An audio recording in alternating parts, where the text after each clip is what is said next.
Okay, ladies and gentlemen, what we're doing today is we're not going to waste instructional time. I am going to go through the PowerPoint in a video lecture with you on Chapter 22, Imperialism and Colonialism, 1870 to 1914.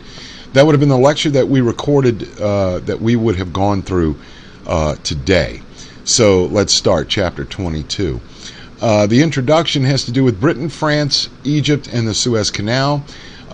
Technology, money, and politics. Of course, if you want to know anything about an historical event, you follow the money.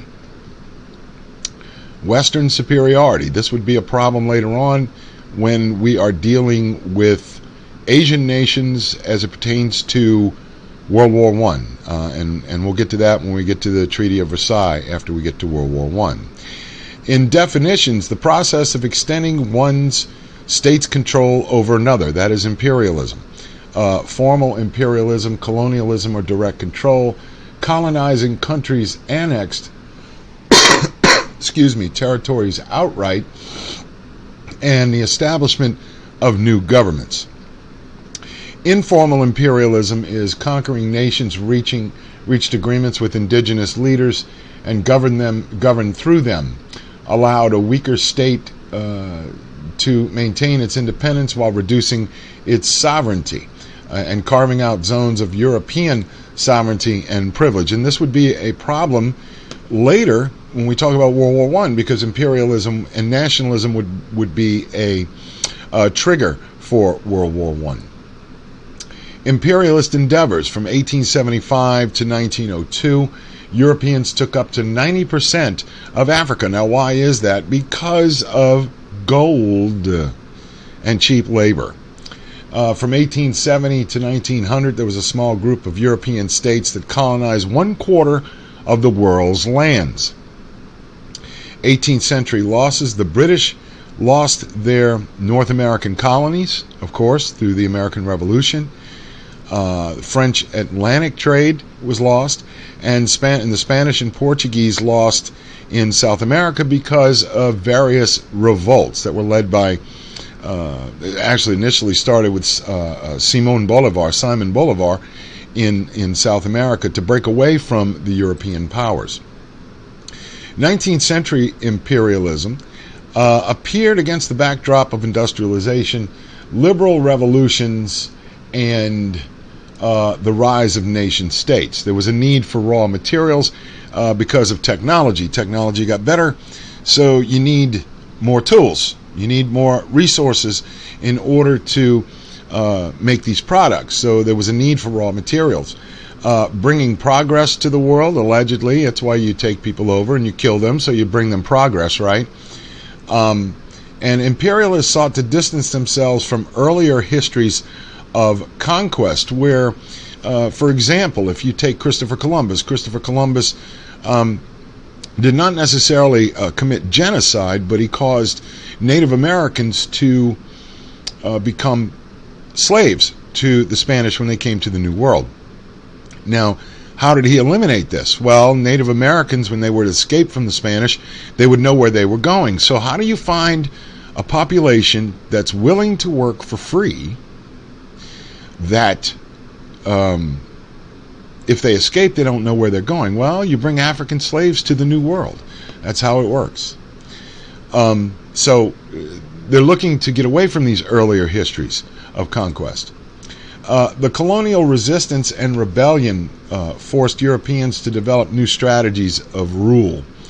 The British granted self-government in Canada, Australia, and New Zealand. Now, Australia started as a penal colony. People were sent there when they committed crimes. But later on, so basically, they are the descendants of criminals and prostitutes and pimps and everything. I mean, it's not a very proud history, but basically that's where it started in Australia as a penal colony.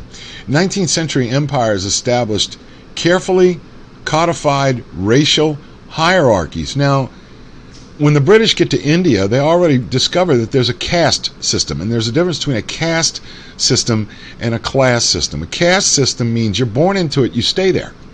Class system means that you can There's upward mobility. So in India, they really didn't have to worry about it there because they'd already established a caste system. And that was 19th century empires established racial hierarchies. They were guided more by settlement and discipline than independent entrepreneurial activity. The creation of new kinds of interaction between Europeans and indigenous peoples. The new imperialism and its causes. There were economic arguments. J.A. Hobson wrote about imperialism in 1902. Imperialism was driven by a small group of financiers. Well, not everybody's going to get rich over imperialism or colonialism. It's only going to be a small few people that invest in that type of expansion. Now, here's a map, and questions asked are, what were Britain's major imperial interests and what trade routes did they have most incentive to protect? What were France's most imperial holdings, and who was their major competitor? Well, all the European countries were competing for colonies in Africa. All right, and the one thing that Britain wanted to protect was what was coming from either Africa or the Middle East. There were international capitalists. Investors sought out secure investment opportunities in the colonies.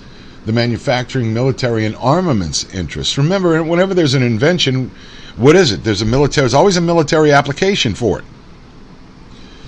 Lenin came forward. Now, this is when we start to see remember the Communist Manifesto was written in 1848 by Frederick Engels and Karl Marx, which gives the means of production back to the workers. And, of course, when you give the motive and the means of production back to the workers, sometimes the management is not very well defined.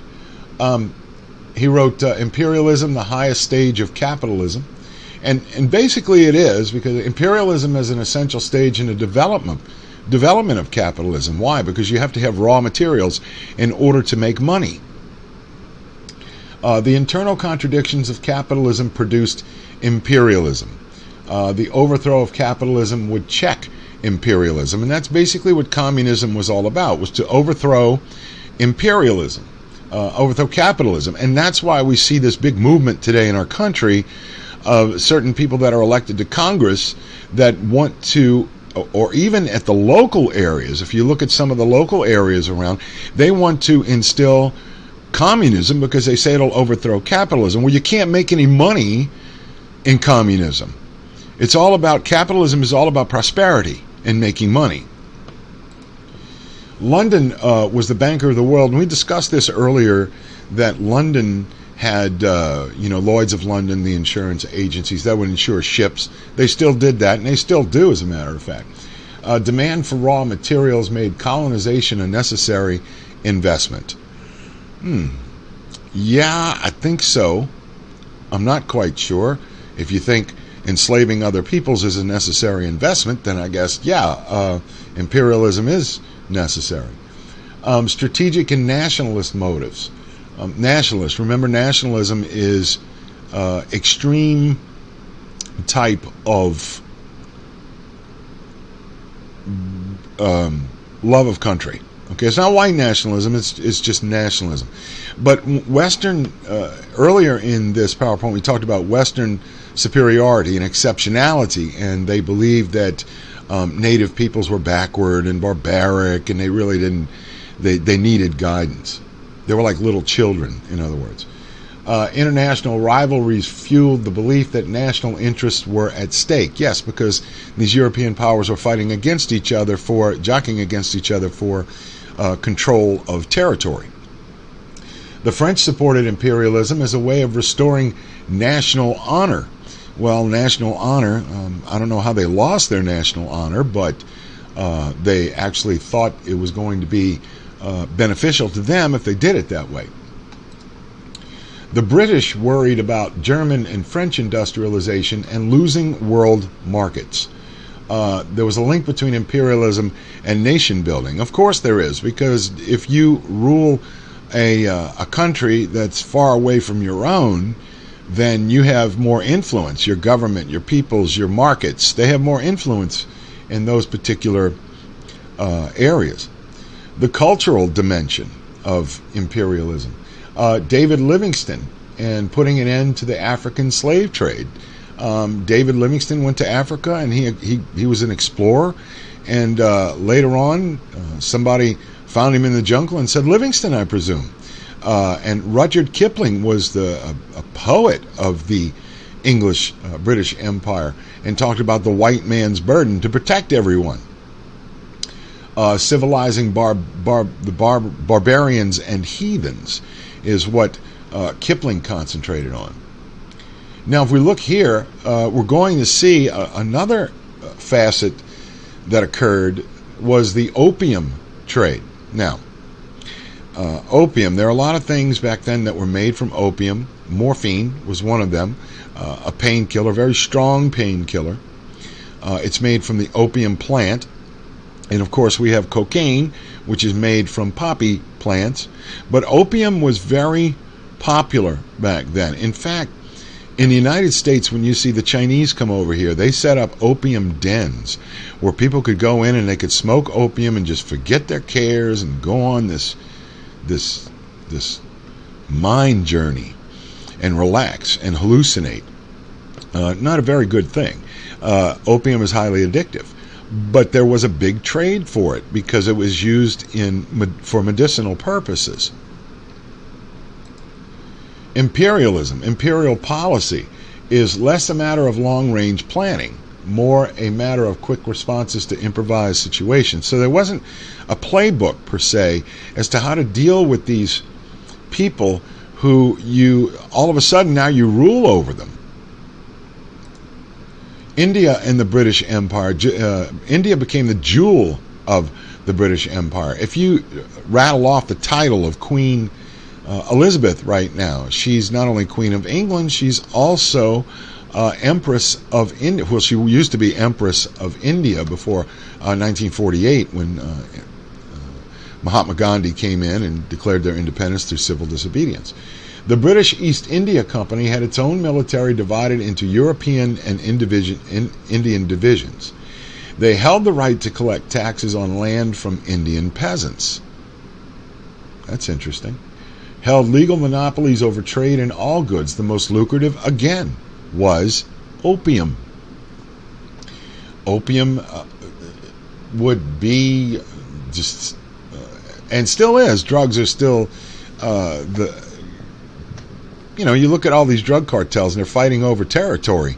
Well, it's basically like the nations were back in the late 19th century. They're looking for territory as well.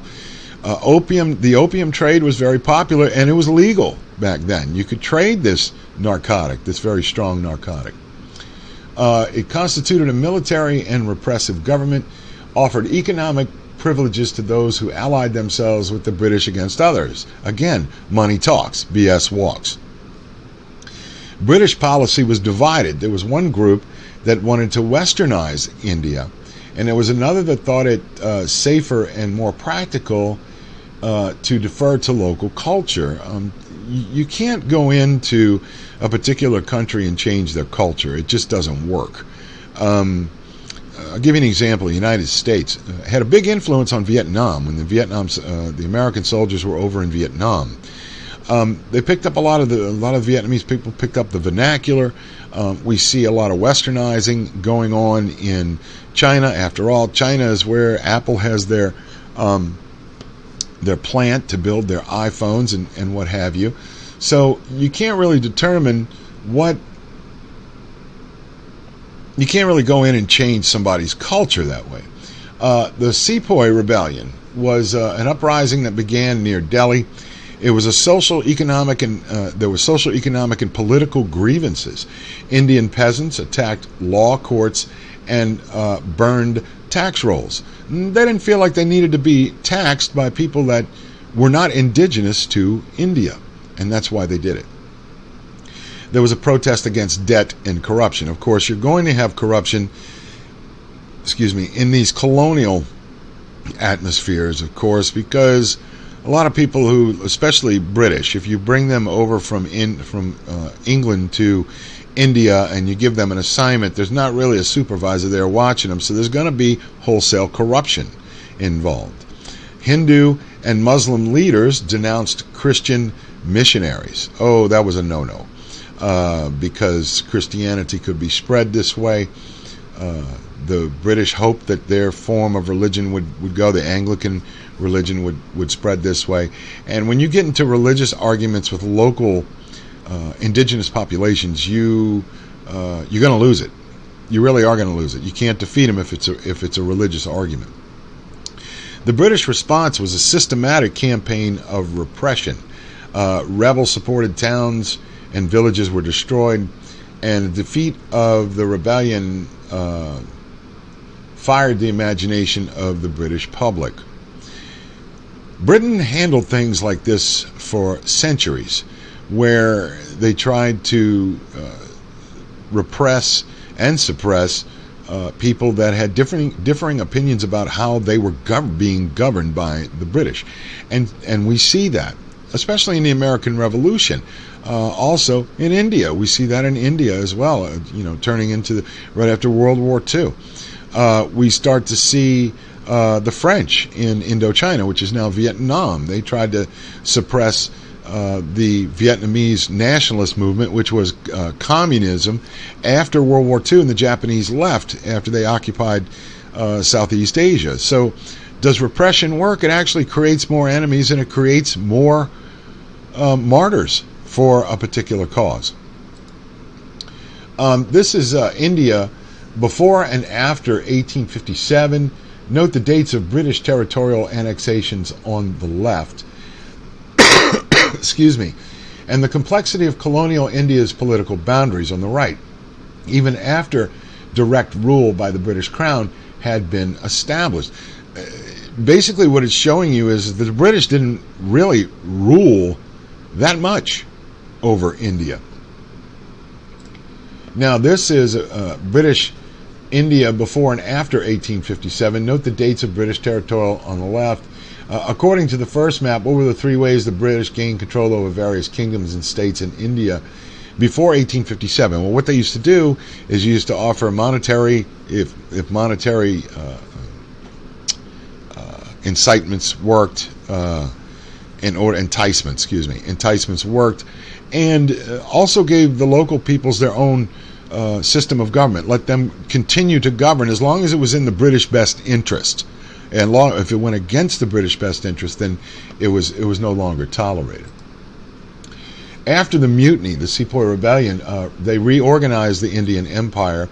There were new strategies of British rule. The East India Company was abolished. Amen. It had been in existence for over almost 100 years. And in fact caused, when the East India Company was first formed in the 1760s, is when we started to see the Tea Act. And the Tea Act was later rebelled against the colonies because they believed they were being taxed without being represented. And the British government said, well, you're virtually represented in Parliament. There's no such thing as virtual representation. Sorry. You got to have somebody there speaking up for you. British Raj governed directly. This is a person that agreed with the British government and aligned themselves with the British government and ruled India directly. There was a military reorganization. A lot of these indigenous soldiers were recruited into the British Army. And when we get to World War I, we're going to see that a lot of these indigenous peoples in colonies that were conquered by nations that were conquered by people through colonization, the French, Sudan, the Senegalese, Moroccans, the British Indians, they're going to summon some of these troops for battle on the Western Front during World War I, and these troops are going to die for the empire rather than dying for their respective nations. Queen Victoria was named the Empress of India.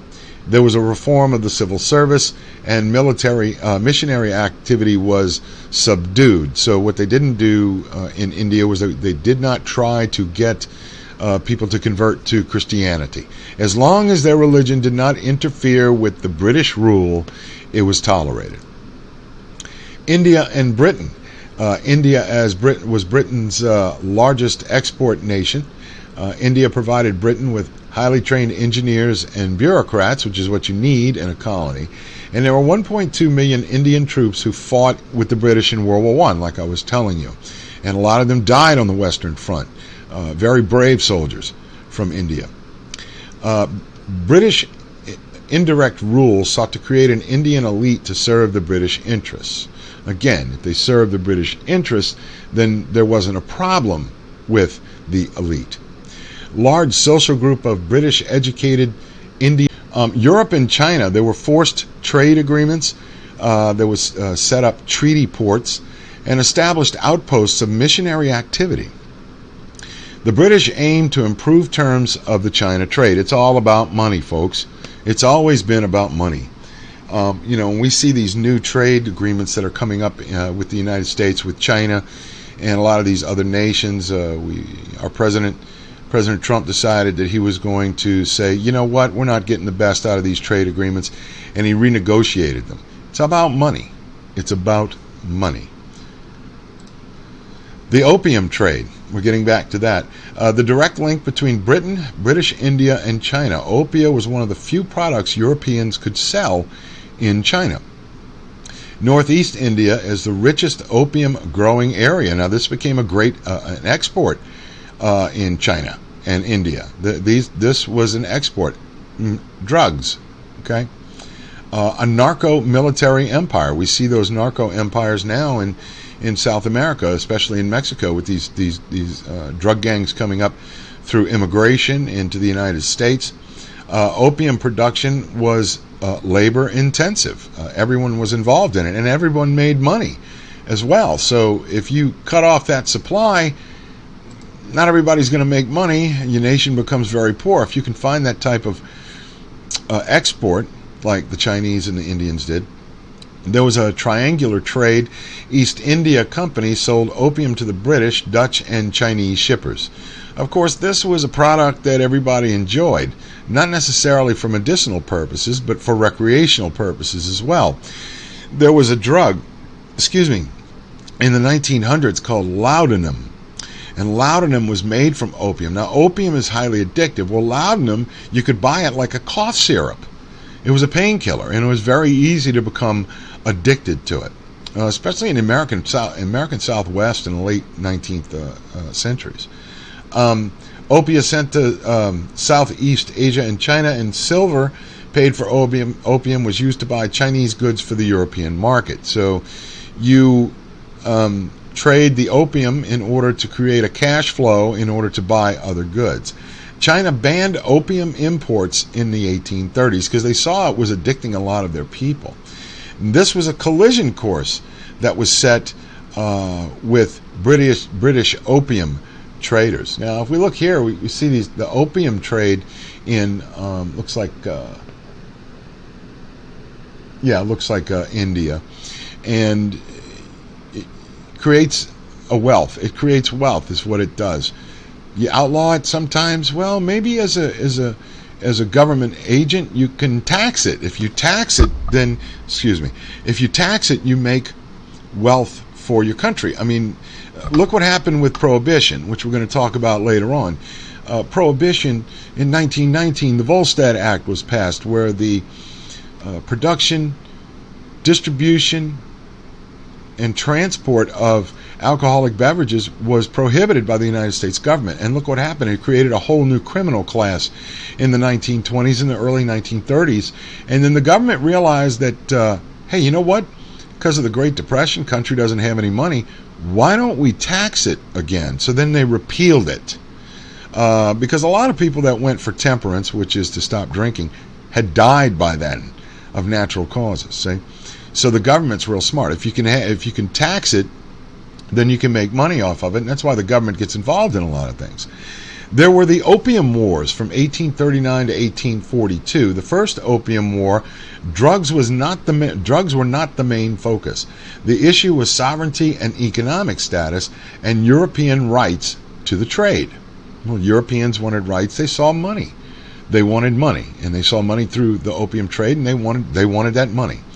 And so a treaty was signed, a Treaty of Nanking in 1843, where the British established better trading privileges, and they also had they got to rule Hong Kong. Now, there was a lease signed in Hong Kong for Hong Kong, and even though in the late 1940s, 1949, when China became communist under Mao Zedong, the British still ruled Hong Kong. It was one of these capitalist provinces that was right smack in the middle of a communist country. They had a 99-year lease, I think, and then they kept renegotiating. The Second Opium War was Britain was granted further rights. This is a result of the Second Opium War. And other countries demanded similar rights and economic opportunities. And we look at the French, the Germans, and the Russians wanted mining rights as well. So it wasn't just about opium. It was about mining rights and other rights in China. What these European powers wanted to do is that, for lack of a better term, wanted to rape natural resources from other countries. Begin manufacturing with Chinese labor. They used Chinese labor. The United States came up with an open door policy in China. Dollar diplomacy. If you want to make money, you trade with China. That's how you do it. Let me see here. Now, this also caused a war in the late mid 1890s, 1894 to 1895, between the Japanese and the Chinese. The Sino-Japanese War forced China to concede trading privileges to Japan and to grant the independence of Korea. The Taiping Rebellion from 1859 to 1864, radical Christian rebels challenged the authority of the emperor. Well, there was an emperor in China, okay? China still had an army. They opened trade for everyone, but the emperor was the sole law of the land, and the emperor was not a Christian. China's agricultural heartland was devastated because a lot of these Christian rebels would burn farmland and burn crops, and a lot of these things. This is a lot of these farmers depend upon this stuff, and if you burn their produce, you're not going to have anything to market later. This is a map of imperialism in South and East Asia. And then if you look at the map, you can tell which imperial powers were present in Asia and what were their primary zones of control and influence. Why were European nations and the United States interested in establishing treaty ports in China? Basically just didn't want to deal with the indigenous peoples on the inside. They just wanted to get the products out that they could market and make themselves a little bit more wealthy. The Boxer Rebellion of 1900. We're going to see, the Boxers were a secret society of men that trained in the martial arts. They didn't like all these foreigners in their country. And so they attacked foreign engineers, destroyed railway lines, and marched on Beijing.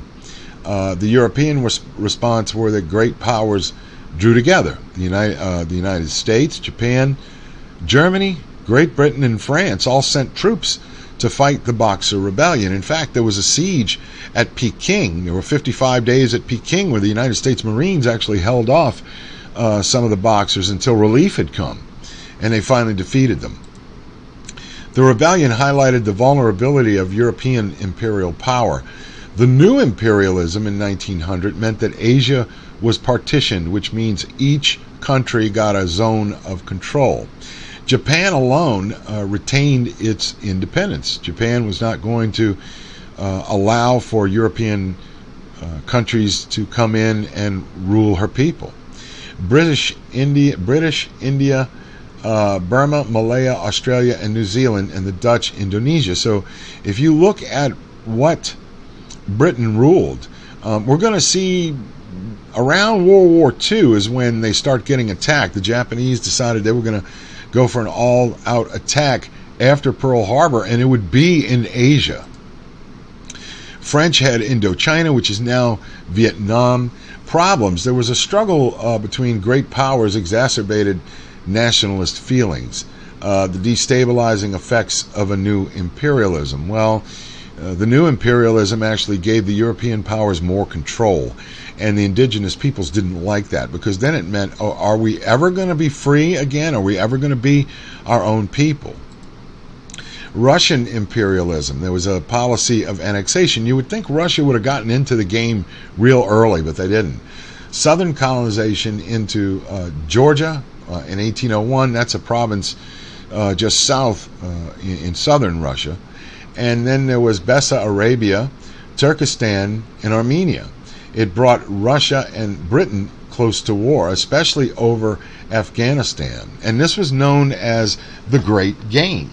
You see, when you have nations that are fighting over particular areas, the diplomacy kind of, sometimes it goes out the window.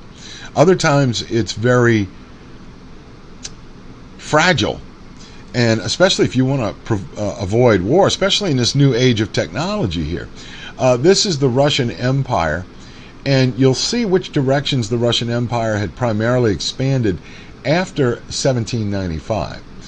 Now, what drove the Russian expansion? Well, I'm going to tell you it's probably because of the weather, or it might have been because Russia's pretty big, but there are certain areas that are uninhabitable. And so perhaps the Russians were looking for someplace else to expand. Toward the east, there was the Russo-Japanese War of 1905. Excuse me, and that was because of Russia's expansionist type of desires, that they looked at some places in the east, and Japan got very aggravated about it. Now, Russia was humiliated in the Russo-Japanese War. And the United States, under the auspices of Teddy Roosevelt, brokered the peace in the Treaty of Portsmouth of 1905. And it was a result of Teddy Roosevelt stepping in to help that he won the Nobel Peace Prize for his efforts. The French in Algeria. Algeria as a settler state, utopian socialist communities. Didn't work. Exiled revolutionaries of the 1848 rebellions, and wine growers went to Algeria. Not all settlers were French. Under the Third Republic of 1870, Algeria was made a department of France. It gave French settlers full rights of republican citizenship, consolidated privileges, and disenfranchised indigenous populations, differentiated good Berbers and bad Arabs. And we're going to see, as far as the French are concerned, this is one of the reasons why the French organized the French Foreign Legion, was because of what was going on in Algeria. It was very unstable, very volatile, and the French Foreign Legion were people that wanted to escape a past. They still do. In fact, if you want to join the French Foreign Legion today, presently, you have to have 3% body fat before you even enlist. And what they basically do in the French Foreign Legion is, when you join today, they give you another name. But you got to learn French. You got to learn how to speak French. And they send you to the most god-awful armpits on the planet. But if you can serve 5 years in the French Foreign Legion, you can do anything. But they organized it back then. So we see a lot of these things expanding. Also, there's a need to spend money at home, too. I mean, especially when you have to have one of these, the French Foreign Legion. Again, you have to be able to pay them. It's an army. It's not mercenaries. They weren't paid that well. Promotions didn't come too quickly, especially for those who were not French. They were staffed, the hierarchy was staffed by French officers, mostly. After 1870, the civilizing mission, reinforcing the purpose of the French Republic and French prestige, Jules Ferry, argued for expansion into Indochina. France had acquisitions in North Africa. Tunisia was one of them.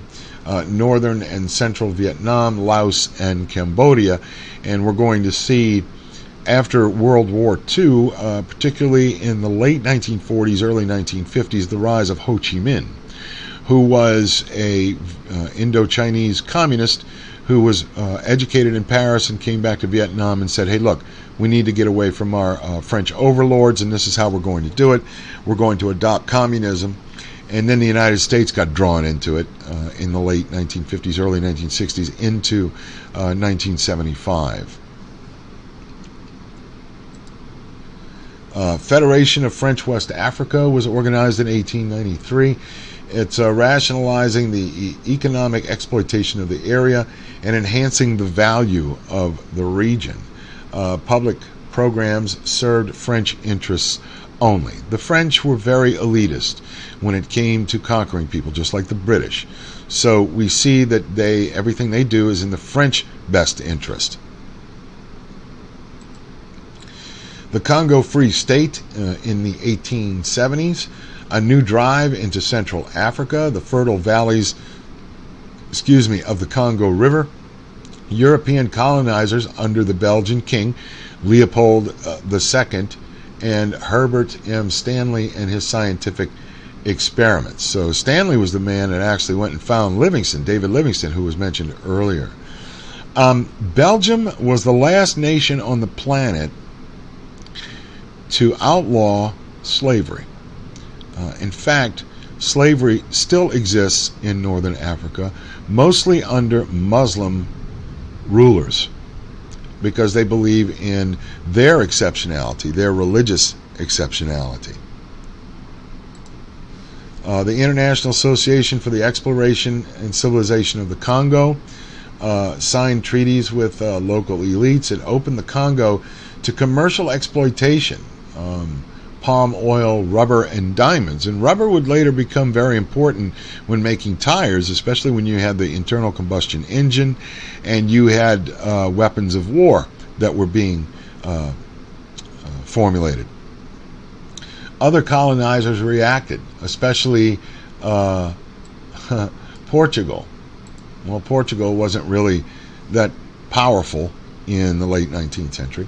The Treaty of Berlin was brought forth in 1884. It was chaired by Otto von Bismarck, the Iron Chancellor of Germany, who established Germany's Second Reich under First Reich.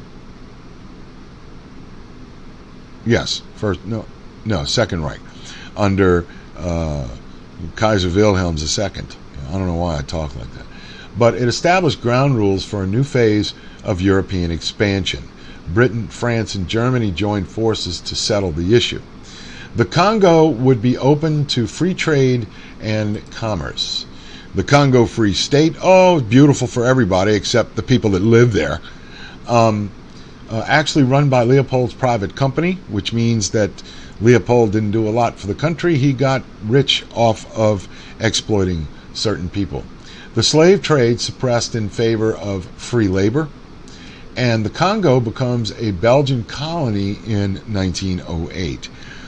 We're later going to see the establishment of Devil's Island, which was a French prison, one of the worst prisons in history, off the coast of South America in French Guiana. The partition of Africa, the colonial powers increased their holdings in Africa in the 1880s. Why? Because the indigenous populations really didn't experience a lot of nationalism. We're going to see in South Africa, where the British are, there was an overwhelming majority of Dutch farmers that lived there. They were known as the Boers, B-O-E-R-S. And they would later revolt against the British in Africa, South Africa, and the Germans would actually help them. So we're looking at the stage being set for World War I. Germany, Bismarck was a reluctant colonizer. He wanted to establish power at home. And he seized strategic locations such as Cameroon and Tanzania for Germany. France was armed aimed to move eastward across the continent. Britain, like I said before, had colonized southern and eastern Africa. And in southern Africa, there was a bunch of Dutch farmers, and the British were in power there, and the British tried repression. And actually, it's the first time we ever hear the phrase concentration camp. Cecil Rhodes made a fortune from South African diamond mines, De Beers, and he became Prime Minister of the Cape Colony. And a personal goal was to build an African empire founded on diamonds in Africa. Carved out territories in Zambia, Zimbabwe, Malawi, and Botswana. The Cape to Cairo Railway was built. Now, what that does is kind of like what technology does. It makes the world smaller, a lot smaller, and making Britain self-sufficient. If you ever get a chance to see a movie called Ghosts in the Darkness with Michael Douglas and Val Kilmer, it's a true story about how the British actually treated their African workers on a railway, and it's really good because Ghosts in the Darkness, it's very good. It's very good. You will enjoy it. It's a lot of violence, all right, and blood, if that's what you like. Now here is the an African map of 1886, and we can see which European powers actually took over a lot of Africa. And there's a big difference in the terms of rulership between the two maps, and who were the winners and losers in the scramble for Africa before World War I. Well, the big winners were France and Great Britain and the Dutch. Germany would have to turn over her colonies after the war was over, but they didn't make a lot of headway as the other European powers had done in Africa. Now here's a map here. I'm going to put it up, compare it with the other map, and you can look at them and you can see exactly. This is Africa in 1914 at the dawn, on the eve of World War I. Okay, and you can see how it expanded from 1886 to 1914. The images of the empire, imperial culture, were everywhere. In advertising, museums displayed the products of the empire, and music halls and imperial songs. There were a lot of songs written back then. Back then they had music halls where basically you could go and watch girls dance, and not the Visions Club dancing I'm talking about. I'm talking about they would get up there and do can-cans or whatever, and there were music hall songs and artists that would write songs about imperialism. Empire and identity. The French saw themselves on a civilizing mission. They wanted to civilize all these countries that they conquered, bringing progress to other lands and women and the empire. There were, believe it or not, there was a few opportunities for women in imperialism. Theories of race. Now this is going to be a bone of contention as well, because a lot of these European powers start to believe themselves to be superior racially to the people that they govern. Okay, Arthur de Gobineau wrote The Inequality of the Races, where he said race is the master key to understanding the world's problems. Everybody has their theories. The racial question overshadowed all others. If you look at the United States, you would agree with it. Slavery proved the racial inferiority of the slave. I don't agree with that. Particularly because, and I'm offering my opinion based upon fact, okay, that if you look at slavery has existed for thousands of years on this planet. In the late 19th, in American slavery, I mean, if you're looking at North American slavery, it was the first time in history that slavery was ever established based upon skin color. Before, slaves were prisoners of war. Now, where did the slaves come from? Well, they were sold, fact, into slavery by chiefs of tribes that captured these people in combat, in wars. They were prisoners of war that sold them to the white men. Now, if it had not been for certain industries that had blossomed in the United States, slavery would not have become as prevalent. We can all agree on that. Okay? So DeGavino, I agree with some things, but I don't agree with a lot of things. Houston Stewart Chamberlain, making racial theory more scientific, tied racial theories to Darwinism. And Herbert Spencer, one of the most dangerous things you can do, because when Charles Darwin wrote his book called The Origin of the Species, he said it was survival of the fittest. Well, if we look at social Darwinism, in some aspects in North America, late 19th century America, you can see that there is social Darwinism based upon old hatreds that existed before the Civil War, especially in the South when we look at Jim Crow. But we can only brush on that now. We covered a little bit more in American history too. Francis Galton, Eugenics, the science of improving racial qualities. Now, eugenics is where you breed out unwanted traits in a particular race or ethnicity.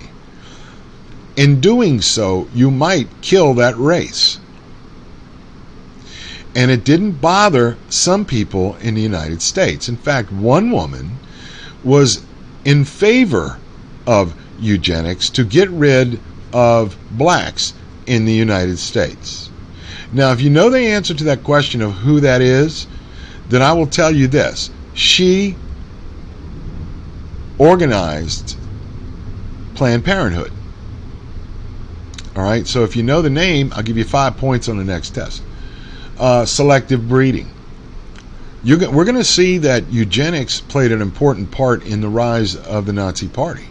Especially when they were looking for someone to blame as to why they lost World War I and why there was such a big jump on let's get rid of the Jews, let's send them to concentration camps, let's take all their property and things of that nature. Carl Pearson, systematic study of intelligence and genius. It's not determined by your skin color either. The rhetoric of progress, the civilizing mission, and race provided a rationale for imperial conquest. Why? Because it made, and the European powers believed that they were superior, that they had an exceptionality. They were white. Okay? We would see a lot of racism in the, well, you know, I'm not telling you something you don't already know. But during World War II, there was a lot of racism against Asians because of the Japanese attack on Pearl Harbor. Critics. Hobson and Lenin criticized imperialism as an act of greed and anti-democratic arrogance. I'm not so sure I believe in that. Joseph Conrad argued that imperialism signified deep problems. Well, does it signify deep problems if you're trying to improve life at home? It's hard to determine. The Pan-African Congress of 1900 was the problem of the 20th century is the problem of race. Is it? Really? So, United States was not the only nation that was struggling with this conflict of race. It was also the European nations as well. Now, when you look at a nation like France, and I'll give you an example. France, they don't see skin color. At least they don't now. And they didn't around the time of the First World War. And I'll give you an example. There was a boxer that went from the United States to France. His name was Eugene Bullard. And he was black. And he was a boxer. And when World War I broke out, he knew that the United States was not fighting, but France had done so much for him that he wanted to fight for France. So he joined a squadron called the Lafayette Escadrille. And they were made up of people, Americans, who fought for France. They were kind of like mercenaries, but since the United States was not officially entered into World War I, they fought. Eugene Bullard became one of the most successful fighter pilots in World War I. When the United States entered the war, he tried to join the American Air Corps, and they told him no, because he was black. And they wound up putting him in the infantry. Now, why wouldn't you utilize an experienced fighter pilot who had distinguished himself in combat merely because of the color of his skin? He later became, I think, the first U.S. Postal male pilot. So was it a problem? Yeah, I believe it was. I believe it was a problem of race. Race is kind of what dictated what these European powers would do, and they thought they were exceptional. And it wasn't just because they thought Christianity was better, it's because they thought white people were better. Europeans were elitists. They were more cultured, more civilized, and they could bring this to the colonies. Colonial cultures grew in Bombay, Calcutta, and Shanghai. Colonialism created new hybrid cultures, annexed areas as laboratories for creating orderly and disciplined societies. And if we look at this photo right here, it's the inauguration of the Suez Canal, which became very important to the British, kind of closed the distance between the Middle East and Europe, and it became very important, and they would have to protect it in any wars coming up. In fact, there was an incident called the Fashoda incident in the early 20th century that almost brought Britain and France to the brink of war, is what happened because of the Suez Canal. Worry over preserving national traditions and identities. Should education be westernized? Fraternization with indigenous peoples might undermine European power, which means, and the next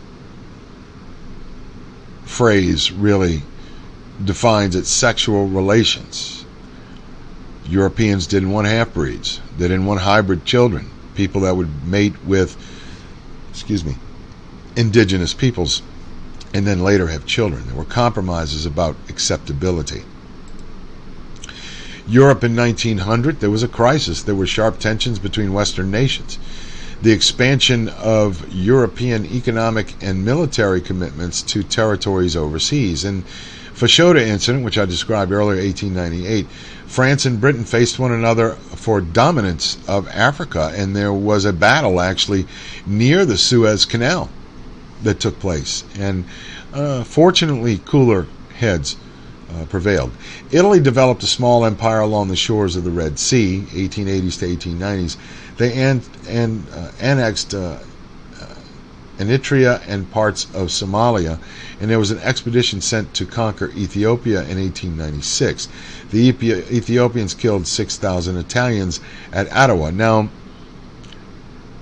in a demonstration of power, Benito Mussolini in 1936 did go in and conquer Ethiopia. Who was he showing this to? He's showing it to Adolf Hitler. But this was just kind of like a revenge thing when they went back. I mean, there's nothing in Ethiopia but sand. I mean, what are they conquering? Well, it's basically they were just trying to catch back for what happened in 1896. The Boer War, which I had spoken of before, the Afrikaners, the Boers, were Dutch and Swiss settlers who had arrived in the early 19th century. There was a troubled relationship with the British in South Africa. Again, the British tried to repress things. The Afrikaners set up two free states, the Transvaal and the Orange Free State. Afrikaners and the British went to war in 1899, and this war lasted 3 years. The British Army was completely unprepared for this type of war. It was in southern Africa, South Africa.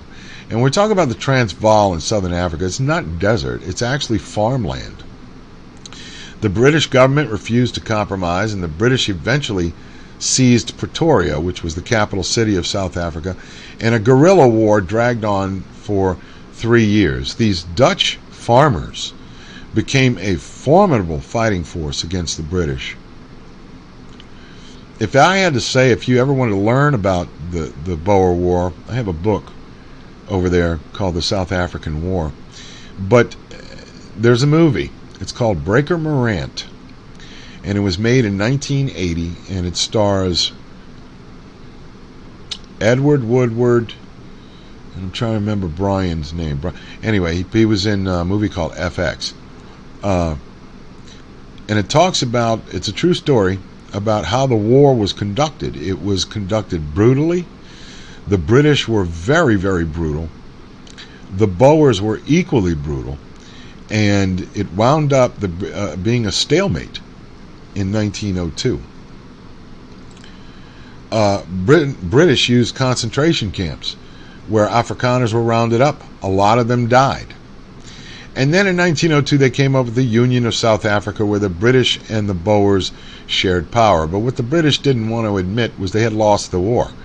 They were using military techniques. There was a unit called the Bushveld Carbineers, which was a unit put together to fight guerrilla warfare, and they did successfully. But a lot of times they executed prisoners, and that was a no-no back then. A lot of times they got away with it, but during the case of Breaker Morant, they didn't. So if you ever get a chance, it's called Breaker Morant. It's probably on YouTube. The whole thing's on YouTube. But it's an excellent movie, and it's about a court-martial that occurred during that time. And the three men that were court-martialed, soldiers of the Empire, their families are still trying to get them pardoned to this day, and that took place over 116 years ago. So it's a really good movie. But it's about the Boer War, the South African War. U.S. imperialism, the Spanish-American War in 1898. The antecedents were war with Mexico in the 1840s, the conquest of new territories in Texas and California. Now, the United States engaged imperialism at the behest of an admiral by the name of Alfred Thayer Mahan, who said that in order to conquer the world, or in order to hold on to possessions, you had to have a powerful navy. Well, the Philippines were not an American possession. They belonged to Spain, actually. And the United States saw an opportunity when the USS Maine was exploded in Havana Harbor in, I believe, March of 1898. And the USS Maine was on its way to New Orleans for Mardi Gras that year. The ship blew up, took about 266 crewmen and officers with them, and the press coined a term. Actually, we coined a term now called yellow journalism, which is jingoism. And because of a lot of stories that were made up in the newspaper, the United States declared war on Spain. We went to war in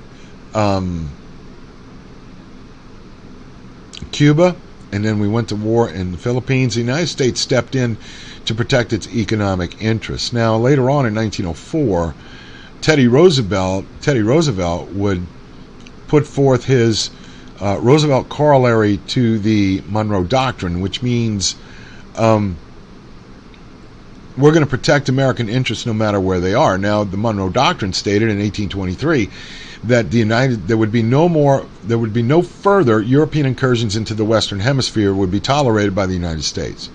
Well, the Roosevelt corollary opened it up to include the include the globe. We're going to go in wherever our interests are threatened, and we're going to, raise hell with the military, and that's what they did. Spain was defeated in that war. We beat them in the Philippines under Admiral Dewey. We destroyed their navy. In Cuba, we had a little bit more problems there. There was a revolution going on in Cuba where the people were trying to revolt against Spanish rule. And believe it or not, the Germans were supporting the Spanish. They were giving them weapons. So it was basically the United States facing Germany and Spain in Cuba. They had the rifle, the Mauser 98 rifle. It was a brand new rifle. And we had the Gatling gun. But United States, it was a real short war. It was about 7 months long. But we wound up liberating Cuba and getting the Philippines. But we made a big mistake in the Philippines. The annexation of Puerto Rico and the protectorate over Cuba. We got Panama. The U.S. backed rebellion in 1903. The recognized Panama as a republic. And in 1914, we built the Panama Canal. Now, what did this do? This was built through the Isthmus of Panama, which gave shipping a route through the continent, rather than people going all the way around South America, they would just go through the Panama Canal. It still exists today. Cruise boats go through it. If you ever go on a cruise through both oceans, you're gonna go through it. The intervention in Hawaii and Santo Domingo, and there was a renewed missionary activity. Now, the one thing that we did not do was we promised the Filipinos that we were going to give them autonomy, and we didn't. We reneged on the deal. There was an outfit of guerrilla fighters known as the Moros who believe it or not, were Muslims in the Philippines, and they gave us quite a bad time. We eventually put down the rebellion and became a protectorate of the United States. Rapid extension of formal European control. This is the conclusion and actually the result of imperialism. And the West became a self-consciously imperial culture. So that is the end of chapter 22. I don't think we're going to go over chapter 23 right now, but I want you to watch this and be mindful of a lot of things that are occurring, because we're going to see them again. The reasons for World War I will pop up again, and I want you to be mindful of that. Now, you have to read chapter 22 when you go through this, and that way you'll be well prepared for any test that may arise. I'd like to thank you for listening to me, and I'd like to thank you for allowing me to be your instructor. And until next time, I'll talk to you soon.